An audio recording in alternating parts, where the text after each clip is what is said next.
for the sake of entertaining the listeners, let's talk about when you were like salty, like right, like where do you like?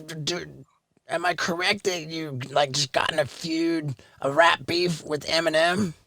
Yeah. It's all love now, of course. You know what I mean. But yeah, we got into it, and it was more of a It was an ugly battle, you know. But that's because we're both from Detroit, and our camps were fighting. It wasn't us and Eminem scrapping somewhere. You know what I mean? It was our camps fighting each other, and that wasn't good, man. That was bad. You know what I mean? It was like, you know what I mean? Those guys would be at somewhere and we would be somewhere, and it would just be a fucking war jumping off on the street, you know, and it wouldn't even involve him or us at all. You know what I mean? And that was Yeah. just fucked up, man, for a long time. You know what I mean? That was an ugly fight, man. And before he passed away, Proof, who was Eminem's right hand man, and of course he's a lot more than that, especially here in Detroit, man. He's like a godfather of rap here in Detroit. He's like a legend, you know what I mean?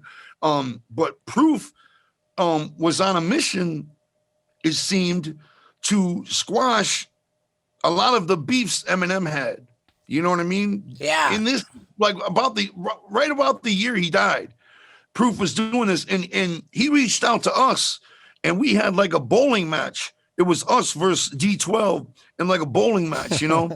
That was fucking awesome. I was so proud that he included us because, like I said, we were the most hated band. It was like, oh, fuck them, they don't count, you know?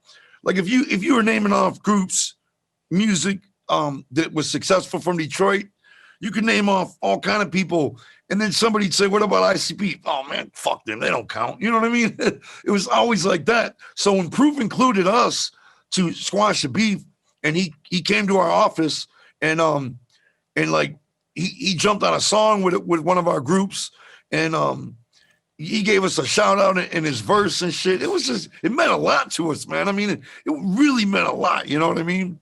And he ended up being killed just months later. And I wanted to go to the funeral, you know, but I didn't know if Eminem himself knew about what Proof was doing to the extent. Right. And I didn't want to show up at Proof's funeral and have Eminem see us there, like, what the fuck are they doing here? You know what I mean? I didn't want to take the chance of something like that happening. You know what I mean? Because I know he was so much closer to Proof. I mean, so much incredibly closer. You know, it was a fucked up time. You know what I mean? But yeah, you know, that was an ugly war for a long time, man. Damn. Here in Detroit, you know. Yeah, dude.